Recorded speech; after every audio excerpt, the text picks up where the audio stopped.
Ce matin, je partageais avec vous, évidemment, un message autour de la Pentecôte. Quelle joie à chaque fois de pouvoir parler du Saint-Esprit. Et que le Seigneur nous donne non seulement d'être attentifs à ce que nous allons partager, mais encore plus que nous puissions le vivre. Je salue tous ceux qui nous suivent par Internet, par YouTube. Que Dieu vous bénisse dans vos maisons. Vous qui êtes des frères et sœurs de l'Assemblée, vous qui nous rejoignez aujourd'hui, d'autres endroits, ou qui suivrez ce culte dans la semaine, que la grâce du Seigneur soit avec vous et que sa bénédiction aussi demeure sur vous. Le titre de ce message, c'est « Une onction de joie sur ta vie », une onction de joie sur ta vie. Quelques diapositives nous accompagneront encore. Et nous allons lire un verset. Alors vous le trouvez dans l'Ancien comme dans le Nouveau Testament, originellement dans le psaume 45, verset 8, et puis vous le trouvez aussi dans l'Épître aux Hébreux, chapitre 1er, verset 9. Voilà ce que les fils de Corée ont écrit en leur temps. « Tu as aimé la justice, tu as haï l'iniquité, c'est pourquoi, ô Dieu, ton Dieu t'a oint d'une huile de joie au-dessus de tes égaux. » Et cette parole, évidemment, elle est messianique. Et nous comprenons là ce qui s'est passé dans les cieux, cette parole extraordinaire.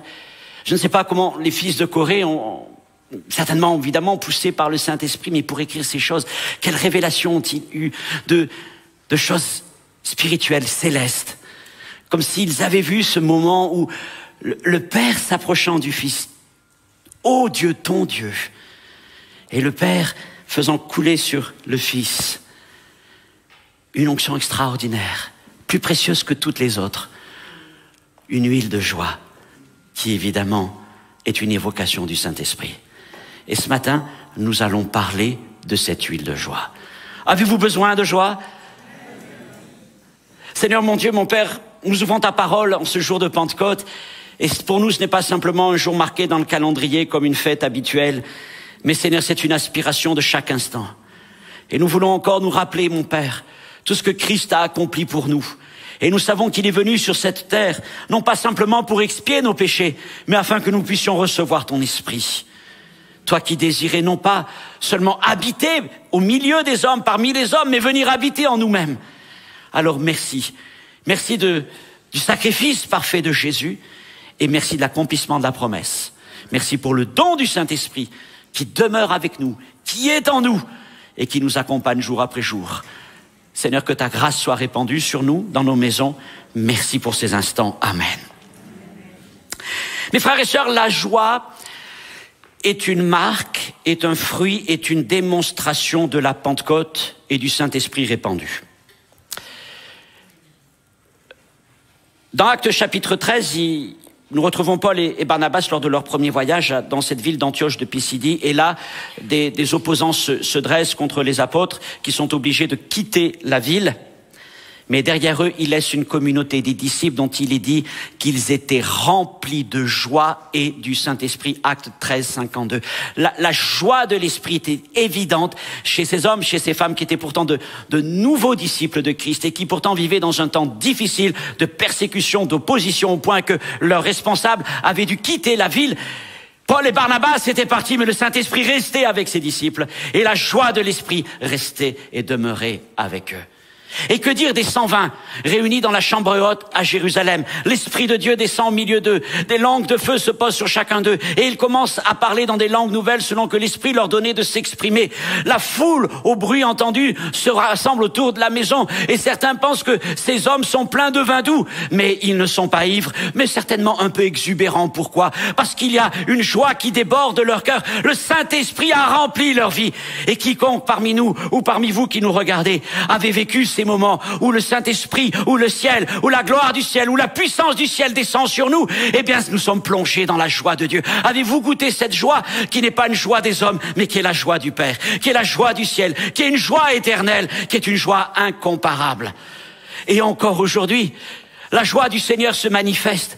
Elle se manifeste lorsque un va s'écrier vers le Seigneur, « Loué soit Dieu, tu m'as guéri !» Lorsque l'autre dit, « Seigneur, tu m'as pardonné mes péchés !» La joie du Seigneur se fait entendre aussi parmi l'Église. Lorsque rempli du Saint-Esprit, il y a des choses parfois un peu étonnantes qui se passent. Mais la joie de Dieu est là. Et je dirais que nous avons besoin de cette joie Et particulièrement dans nos assemblées d'Europe occidentale, un peu plus de joie exprimée ne ferait pas de mal, n'est-ce pas? Mais nous sommes passés maîtres dans l'art de la joie maîtrisée.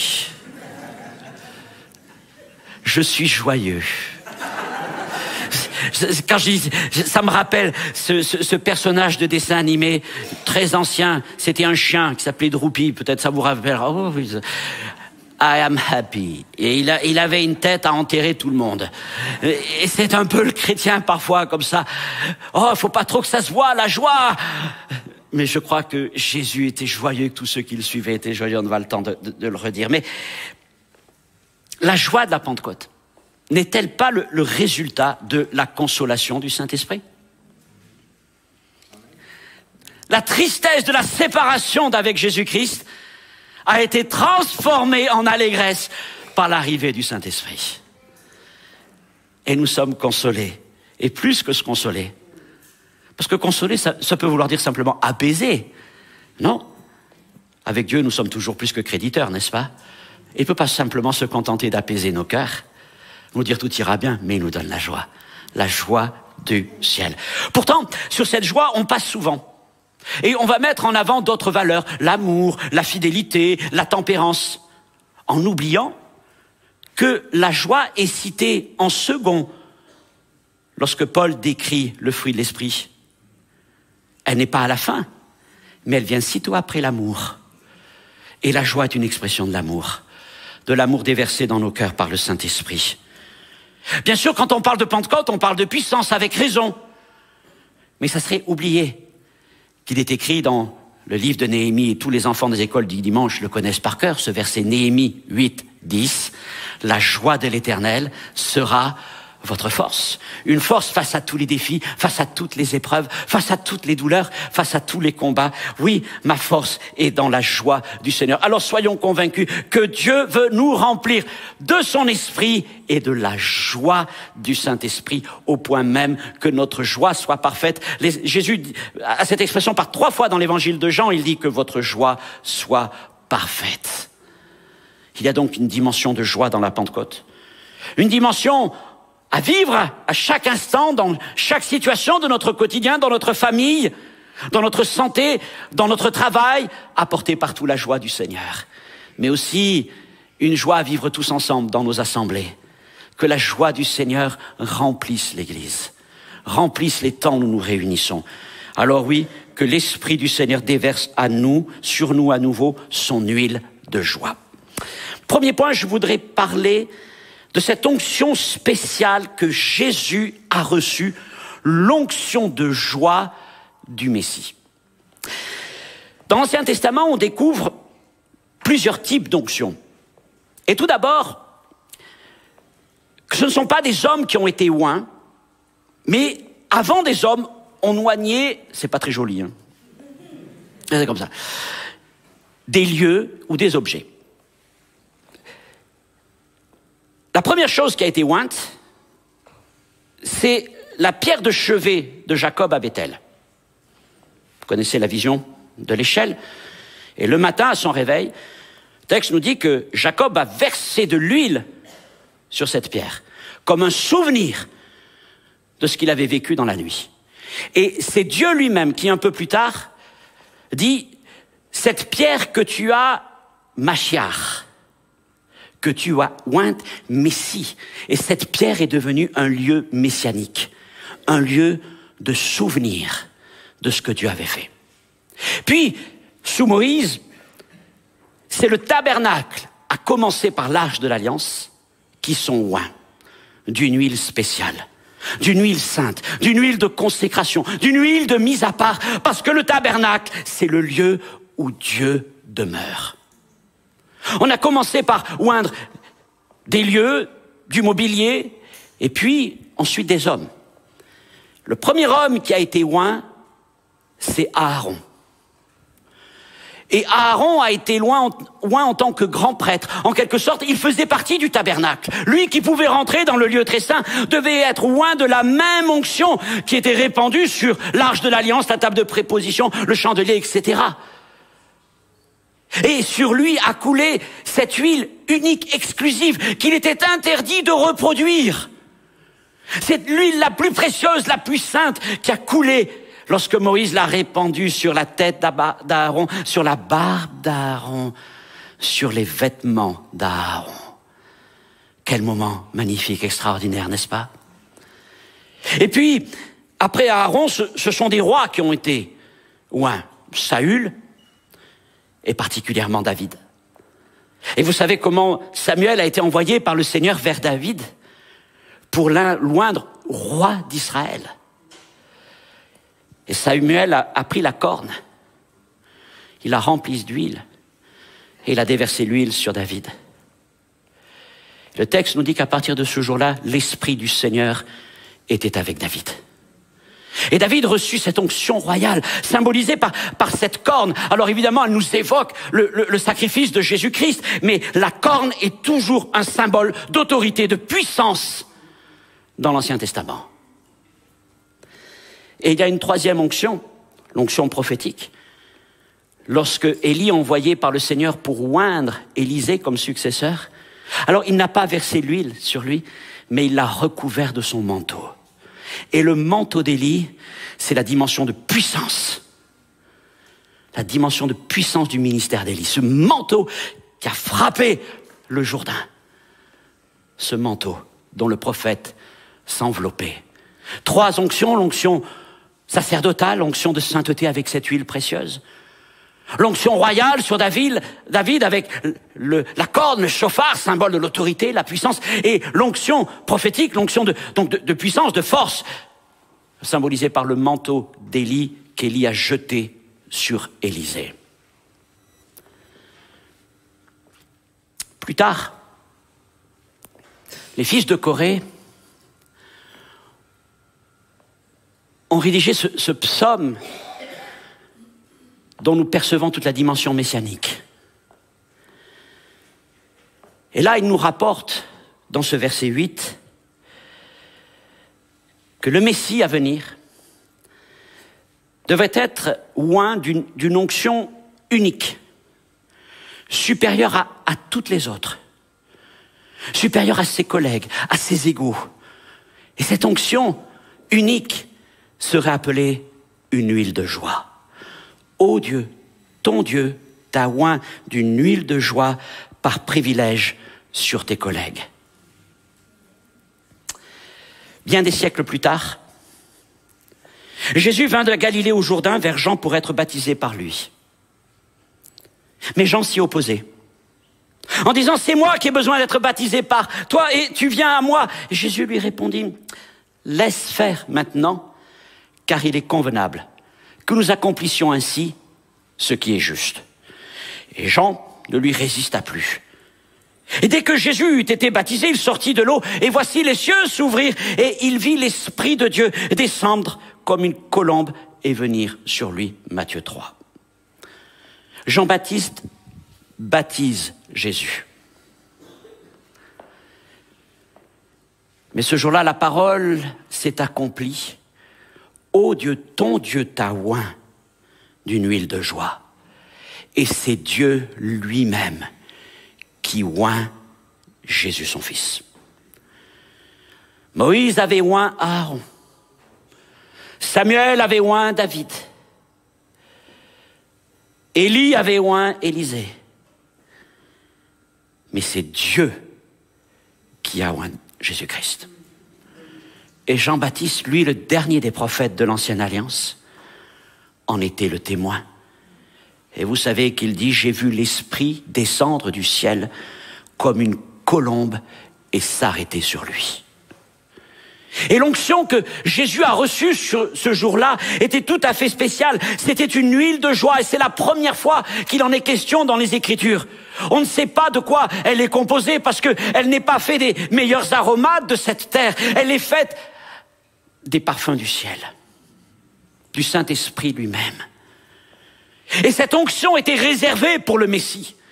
Et nul avant lui n'en a été revêtu, ni Aaron, ni David, ni Élisée, ni aucun des rois, des prophètes, des prêtres qui ont vécu avant Jésus-Christ. Oui, ton Dieu t'a oint d'une huile de joie au-dessus de tous tes égaux, de tous tes collègues, de tous ceux qui t'ont précédé.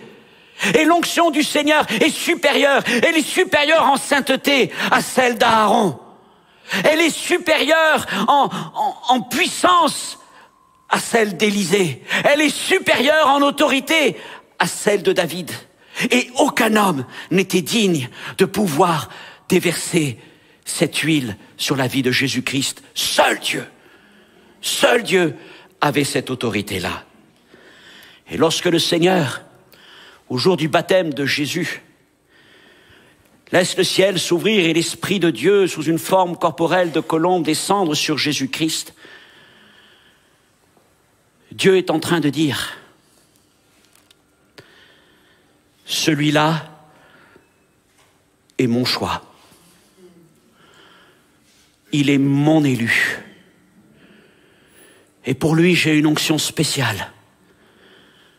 Une huile que personne n'a jamais ressentie. L'Esprit en abondance. Il est mon Machiar. Il est mon Messie. Il est mon roi au-dessus de tous les rois. Il est mon prophète au-dessus de tous les prophètes. Il est mon grand prêtre au-dessus de tous les grands prêtres. Il a reçu cette huile de joie au-dessus de tous ses égaux. Voilà l'onction glorieuse qui a été déversée sur Jésus-Christ. Deuxième point, le message, le Messie qui donne la joie. Arrivant dans la synagogue de Nazareth, un jour de sabbat, Jésus ouvre le rouleau du livre d'Ésaïe à l'endroit où il est écrit, Ésaïe 61, 1, « L'Esprit du Seigneur, l'Éternel, est sur moi, car l'Éternel m'a oint pour porter de bonnes nouvelles aux malheureux. » Et il arrête là sa lecture du livre d'Ésaïe, et il ajoute cette parole, aujourd'hui, cette parole de l'Écriture que vous venez d'entendre est accomplie. Alors ceux qui l'entourent dans cette synagogue sont d'abord étonnés. Mais très rapidement, ils se laissent prendre par la colère. N'est-il pas le fils de Joseph le charpentier? Ses frères, ses sœurs ne sont-ils pas là au milieu de nous? Ne connaissons-nous pas sa mère? N'a-t-il pas grandi presque au milieu de nous? Et voilà maintenant qu'il est en train de revendiquer ce texte pour lui-même. Et Jésus les a laissés, dépités de leur incrédulité. Et il a commencé à marcher par tous les chemins, par toutes les villes et les villages de Galilée, de Judée, et partout, tous ceux qui le croisaient, le rencontraient, disaient qu'il était revêtu de force et de puissance, et que l'Esprit ne lui était pas donné avec mesure, Jean 3, 34.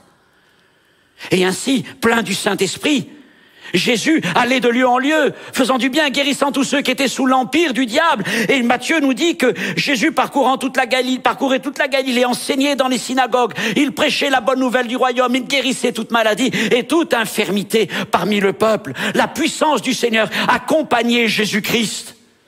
Mais au-delà des œuvres de puissance, partout où Jésus passait, il laissait un témoignage, il laissait un parfum, il laissait une huile de joie.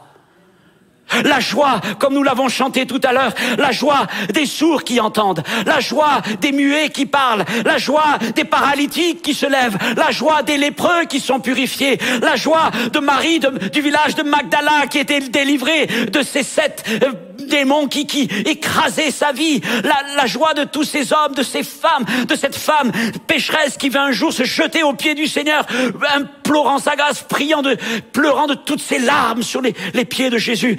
Voilà la joie que le Seigneur laissait derrière lui. Jusqu'à ces enfants qui ont crié dans le temple, Hosanna, Hosanna au fils de David. Et Jésus a été un parfum de joie dans tout Israël. Tout comme dans tant d'endroits où l'évangile est prêché de nos jours, il laisse la joie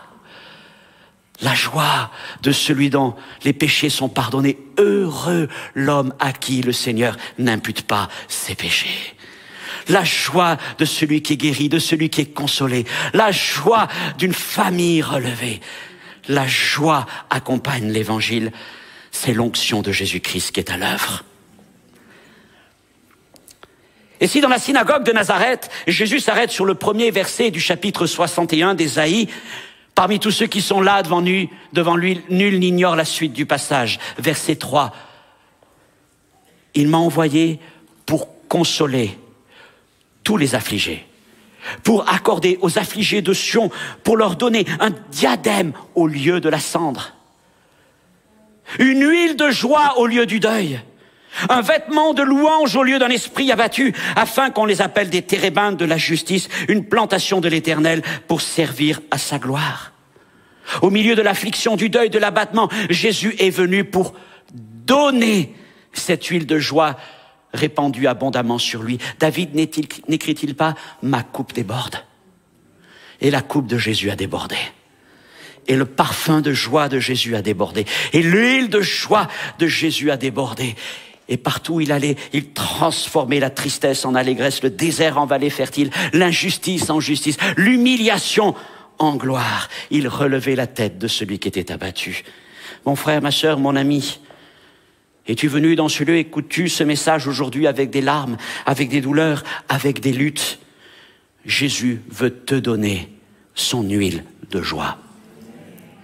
Il est le véritable Samaritain. Ce Samaritain qui, marchant le long de ce chemin, de cette route, voit cet homme abattu, frappé, meurtri, laissé pour compte sur le bas de la route. Le sacrificateur, le Lévite, sont passés sans s'arrêter. Et lui, ce Samaritain, cet étranger, est ému de compassion jusqu'au plus profond de ses entrailles. Il serait pressé, n'a-t-il pas autre chose à faire? Mais le voilà s'arrêtant. Prenant du vin, prenant de l'huile, prenant de son vêtement pour consoler, pour apaiser, pour soigner cet homme. Et Jésus est venu avec le sang, avec le vin. Et il est venu avec l'huile et avec son esprit pour nous guérir. Nous étions peut-être sur le bord du chemin. La vie nous avait meurtris. La religion nous était passée devant. Et même des hommes et des femmes de Dieu ne s'étaient point arrêtés. Mais Jésus est le véritable Samaritain qui vient à nous pour nous guérir avec l'huile de joie. Et voilà ce que le Seigneur veut faire sur ta vie ce matin. Il veut encore bander tes plaies, soigner tes blessures avec cette huile incomparable. Je voudrais parler de 4 vertus de l'huile de joie que le Seigneur veut nous donner. Tout d'abord, cette huile console. Les huiles, à l'époque, servaient de parfum et d'onguent. Pour réaliser un parfum, on utilisait une base d'huile d'olive auquel on ajoutait des aromates. Et donc, ça servait de parfum. Mais dans les temps de deuil et de douleur, on ne se parfumait pas. On s'en abstenait pour marquer l'abattement, l'affliction, comme nous l'avons lu dans le texte d'Ésaïe. Mais Jésus est venu pour donner l'huile qui console. Il est venu pour donner son esprit qui change les deuils en allégresse, l'abattement en joie. L'esprit qui relève la tête de celui qui est affligé, humilié, sans espoir, pour lui donner une joie incomparable et parfaite. David dit dans le psaume 23, « Tu oins d'huile ma tête » et certaines versions ont « Tu parfumes ma tête ». Mon frère, ma sœur, mon ami,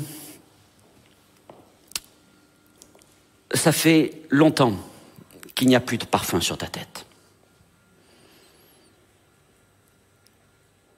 Je ne parle pas de ces parfums éphémères dont on peut s'asperger et qui vont partir au bout de quelques heures. Mais je parle du parfum de Jésus-Christ. Et ta tête est sèche. Et tu ne veux plus te parfumer parce que tu t'es enfermé dans un esprit d'abattement, un esprit de douleur, un esprit de deuil et de non-consolation. Et de ta vie, plus rien ne se dégage, si ce n'est cette tristesse et cette amertume. Mais le Seigneur, ce matin, voudrait parfumer ta tête. Il faudrait faire couler cette huile à nouveau. L'huile qui console. L'huile qui relève la tête. L'huile qui fait briller la tête comme brillait la tête de Moïse, comme brillait la tête d'Étienne. Le Seigneur veut faire briller ta tête. Il veut te donner un parfum. Il veut te sortir de ton affliction. Voilà ce que le Seigneur veut faire par son esprit aujourd'hui, pour toi particulièrement. Une huile qui console, une huile qui guérit. Les huiles étaient utilisées, vous le savez aussi, comme onguents dans l'ancienne pharmacopée. Que de plaies, de blessures de l'âme et du corps ont été guéries par cette huile de joie. Avant la venue du Saint-Esprit, beaucoup de blessures de l'âme, du cœur ou de la vie, ou même du corps, n'étaient jamais soignées.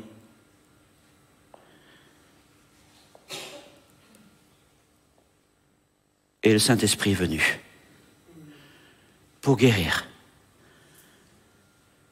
ce dont le cœur est affligé, ce dont la vie est abîmée.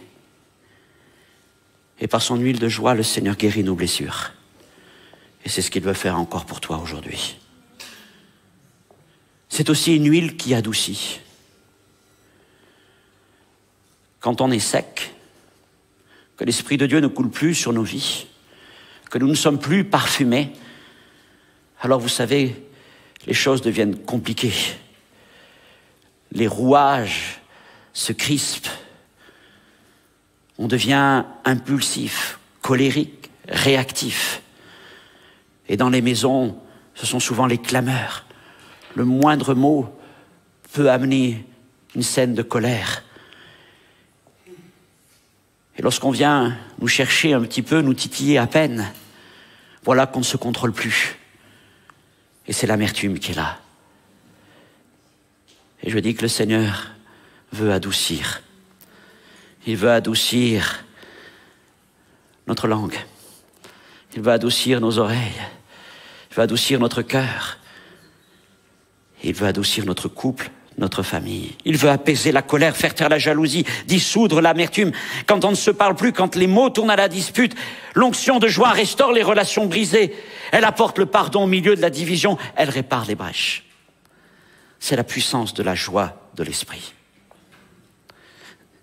Dernière chose, une huile qui console, qui guérit, qui adoucit, une huile qui protège. Tu oins d'huile ma tête, chantait David. Et lui, le berger, savait exactement ce que ça voulait dire, parce que à cette époque, les bergers avaient l'habitude de mettre de l'huile sur la tête des brebis. Dans quel but? Protéger leur muqueuse. Toutes ces parties fragiles de la tête des parasites. L'huile servait de protection. L'huile servait d'écran. Et les mouches, et tout ce qu'on peut imaginer traîner dans les champs, ne pouvaient atteindre ni les yeux, ni les narines, ni les oreilles, ni la bouche. L'huile était là. Alors, mon frère, ma sœur, quand nous sommes enfants de Dieu, il est clair que nous devons apprendre par moments à savoir fermer nos yeux, fermer nos oreilles, fermer notre bouche, fermer notre cœur. Il y a des choses que nous ne voulons pas entendre, que nous ne voulons pas dire. Il y a des lieux où nous ne voulons pas aller, parce que pardon, la sagesse chrétienne nous enseigne cela. Mais nous sommes dans un monde qui est corrompu. Et même quand on prend toutes ces gardes, nous pouvons être éclaboussés. Nous pouvons être éclaboussés. Et parfois, vous savez bien, il suffit d'une parole, d'un acte mal compris, pour que notre cœur commence à s'infecter. Et ça tourne. Et ça tourne. Et le jour, et la nuit. On ne s'endort pas, et quand on s'endort, ça continue encore. Et le matin, c'est encore pire. Et c'est là que notre joie s'en va. C'est là que l'amertume nous remplit, que la colère monte en nous. Et le Seigneur nous dit, mais je veux répandre sur toi pour te protéger une huile de joie. Et quand le matin, je m'approche avec ces pensées qui m'agitent, je suis, Seigneur, mais qu'est-ce qui se passe? Seigneur, d'aller voir le berger, c'est la meilleure des choses, oui. Et le Seigneur voit alors et dit, laisse-moi mettre de l'huile sur ta tête. Mais si chaque matin je fais cela, si chaque matin je viens dans la présence du Seigneur, lui, le berger, s'approche de moi. Et avant d'aller dans cette vie de tous les jours, qui pourrait encore m'éclabousser, je dis, Seigneur, mets ton huile sur ma tête. Mets ton huile sur mes oreilles ce matin. Mets ton huile, Seigneur, sur ma langue ce matin. Mets ton huile sur mes yeux, sur mon cœur. Seigneur, que ton huile de joie me protège. Et quiconque sait que le matin, lorsqu'on vient chercher la présence du Saint-Esprit, alors on s'en va avec cette onction qui est sur notre vie, cette onction qui nous protège. Et on dit, Seigneur, tout au long de la journée, mon Dieu, même si je suis éclaboussé, je crois que ton huile me protège. Pourquoi? Parce que je veux garder cette joie dans mon cœur. Je ne veux pas l'amertume. Je ne veux pas la colère, je ne veux pas la jalousie, je ne veux pas la dispute, je veux la joie de Dieu dans ma vie. Protège-moi, Seigneur. Je veux cette grâce autour de moi. Et l'Esprit de Dieu nous protège. Protège tes yeux, protège tes oreilles, protège ton cœur. C'est l'onction que le Seigneur met sur nos vies.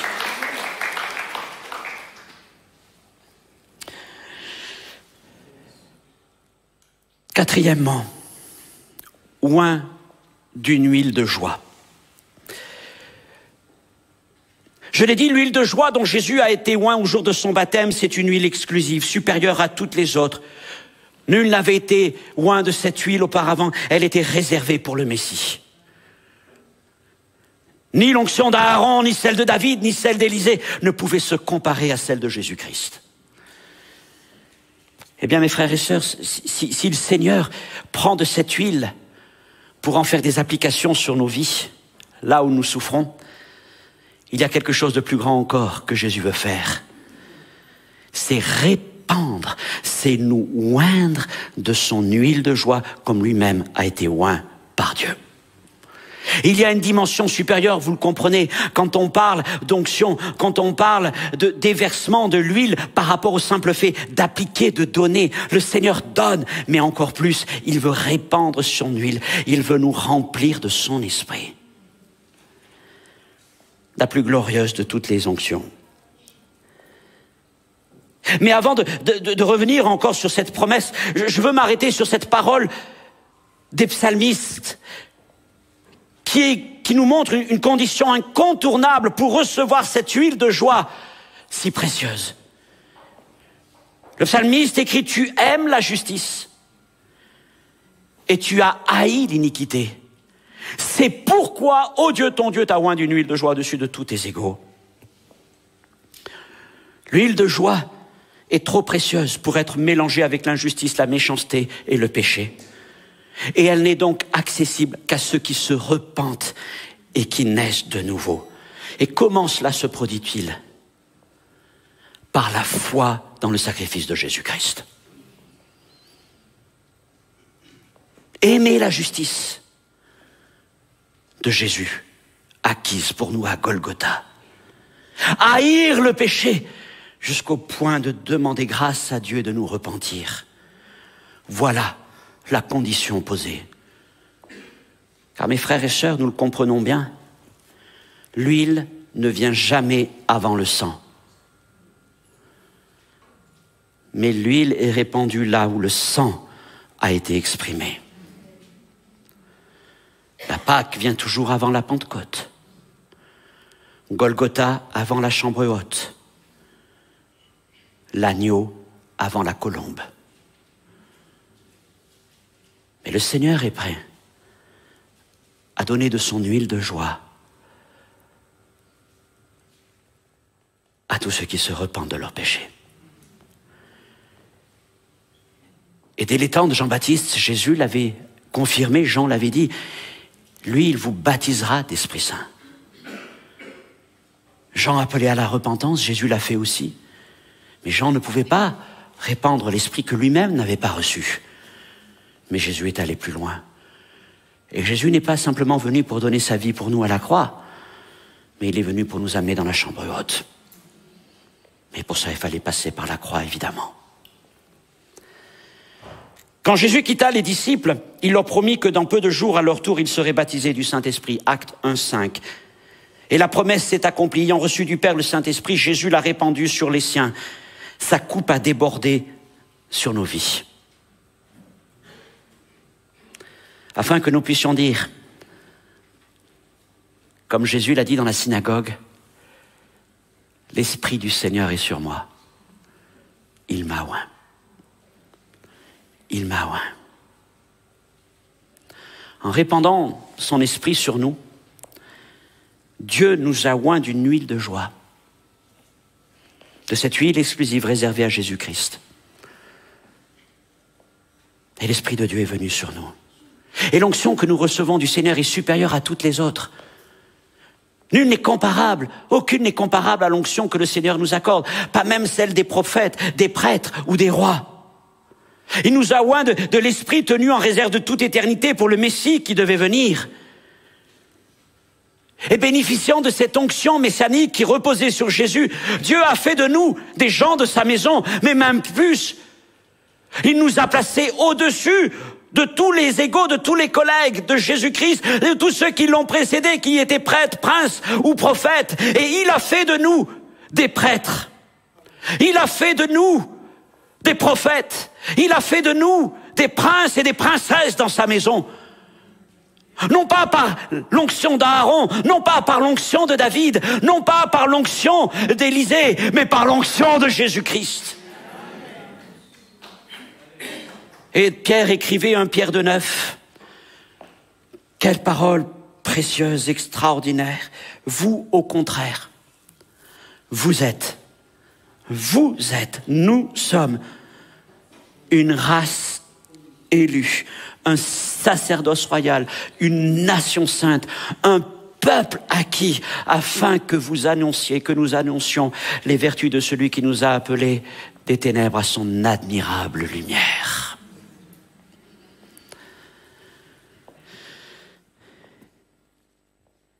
L'Esprit du Seigneur est sur moi, il m'a oint pour annoncer une bonne nouvelle aux malheureux, aux pauvres, aux captifs, à ceux qui sont dans l'abattement, dans le deuil, dans la tristesse, dans l'humiliation. Jésus ne s'est pas complu en lui-même de cette onction qu'il avait reçue, et de même ceux qui aspirent à cette onction, et nous qui, par sa grâce, avons reçu de cette onction. Nous ne pouvons pas dire, Seigneur, merci pour ce que tu nous permets de vivre. Merci, Seigneur, pour cette joie. Merci pour cette grâce, pour cette puissance, sans comprendre que nous sommes envoyés aussi dans ce monde afin de donner de cette onction. Afin d'appliquer cette onction comme un onguent sur ceux qui souffrent, qui sont dans l'abattement, dans le deuil. Et Jésus nous envoie pour les consoler, il nous envoie pour guérir, il nous envoie pour bénir, il nous envoie pour délivrer, il nous envoie pour annoncer la bonne nouvelle, comme lui l'a fait.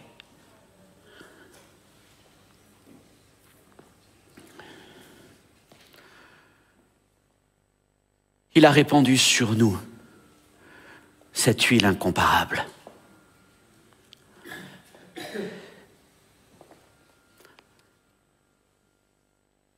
Quand dans le livre du Deutéronome, à la fin de sa vie, de son temps sur terre, Moïse prophétise sur les fils d'Israël,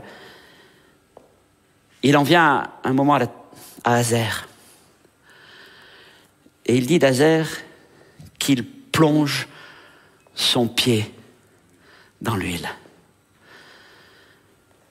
Ce matin, y a-t-il quelqu'un qui, au milieu de nous, ou dans vos maisons,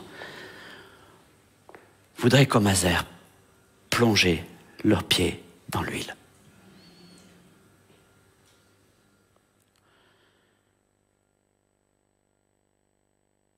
Parce que votre vie est meurtrie, parce que vous avez besoin de guérison, parce que vous avez besoin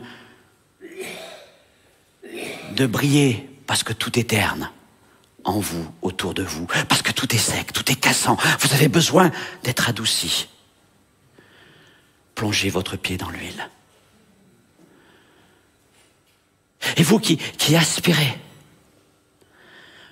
aussi à cette onction, à vivre cette joie du ciel. Nous voulons vous dire, il n'y a rien qui est comparable à cette joie. C'est goûter le ciel. C'est goûter le ciel. Le psaume 45, d'où est tiré ce verset, des fils de Corée, c'est un psaume particulier, il est appelé chant d'amour, vous verrez. Et il a été écrit certainement en raison de noces royales qui devaient avoir lieu. Un prince se mariant à une princesse. Et le verset 9, parlant du prince, dit que ses vêtements sont parfumés d'une huile de joie, mélange de myrrhe, d'aloès et de cassis. Et notre Seigneur est parfumé au ciel. Tous les parfums du ciel sont répandus sur Jésus. Et le texte continue en parlant de son épouse qui est à sa droite, parée d'or. L'Église est l'épouse de Jésus-Christ. Spirituellement, elle est déjà assise dans le ciel, mais sur la terre, elle est la fiancée qui se prépare. Et tout ce dont nous avons besoin pour nous préparer vient du ciel. Et Jésus a préparé pour nous le plus beau des parfums. Le Saint-Esprit. La saveur du ciel. L'arôme du ciel. Le parfum du ciel. Et quand le Saint-Esprit vient sur nous, nous sentons le ciel.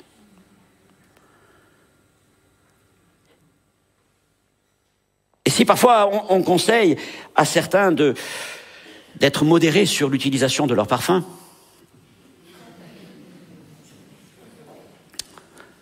évidemment quand c'est des parfums de marque, ce sont des effluves extraordinaires, hein, ambrés, musqués, parfumés, fruits, enfin, ouais. Mais parfois, c'est du parfum très commercial, très basique, et c'est pas tout à fait la même chose. Mais il est un parfum duquel vous pouvez abuser. Le parfum du ciel. Celui de Jésus-Christ. Personne ne te le reprochera. Ah, c'est vrai que pour certains, il sera un parfum de mort. Parce qu'il y aura cette condamnation. Parce qu'ils ne veulent pas écouter. Mais je veux croire et je prie, nous prions que pour beaucoup, il soit un parfum de vie, une odeur de vie. Apportant la joie, le bonheur. Mais en tout cas, parfumez-vous. Parfumez-vous de Jésus-Christ. Parfumez-vous de cette huile de joie. Pour que la joie soit dans vos vies, pour que la joie soit dans nos maisons, pour que la joie coule abondamment de nos cœurs. Seigneur, cette joie me garde. Elle me garde dans la vallée de l'épreuve, dans la vallée du deuil, dans la vallée de la souffrance, du doute, du questionnement. Elle me garde, Seigneur mon Dieu. Elle garde mon cœur. Seigneur, qu'aucune mouche ne vienne l'infecter. Il y a une onction de joie pour vous aujourd'hui. Afin que l'on puisse dire, voilà des disciples remplis de joie et d'Esprit Saint. Je voudrais finir en priant. Ici, pour vous qui êtes dans vos maisons,